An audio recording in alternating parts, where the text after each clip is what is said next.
bifadde yommuu ajjata maamtu garaa nama raafta.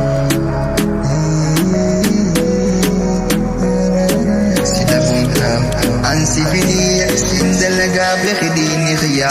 si jaalladhe bar maamatiyaan si goorade adamana khiya si dhabuun tahu ansi finiya sin dalaga bikhidini khiya si jaalladhe bar maamatiyaan si goorade adamana khiya si dhabuun tahu ansi finiya sin dalaga bikhidini khiya naafofsite na buhaarsite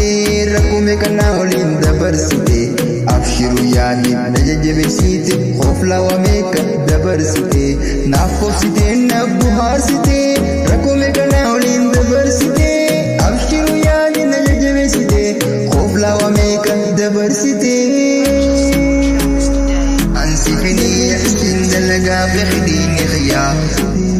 ansi finiya sin dalaga bikhidini khiya si jaalladhe bar maamatiyaan si goorade adamana khiya si dhabuun tahu ansi finiya sin dalaga bikhidini khiya si jaalladhe bar maamatiyaan si goorade adamana khiya si dhabuun tahu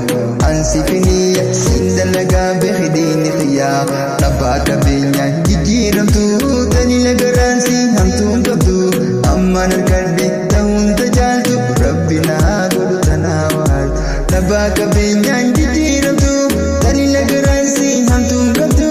ammaan harkadhe ta'uun tajaaltu rabbi naa godhu tanaawaal. Naawliin dhukkubsataa rakkatus naawaliin rakkataa dadhabe fadde yommuu ajjata maamtu garaa nama raafta ija gurra ootte timaamatiya qaama qalbii tootte timaafusniya miira kan fayyaate fayyaatiya siin dalagaa bikhidini khiya. Dhukkubsatu na waliin dhukkubsataa rakkatus na waliin rakkataa dadhabe fadde yommuu ajjata maamtu garaa nama raafta dhukkubsatus na waliin dhukkubsataa rakkatus na waliin rakkataa dadhabe fadde yommuu ajjata maamtu garaa nama raafta ija gurra ootte timaamatiya qaama qalbii tootte timaafusniya miira kan fayyaate fayyaatiya siin dalagaa bikhidini khiya.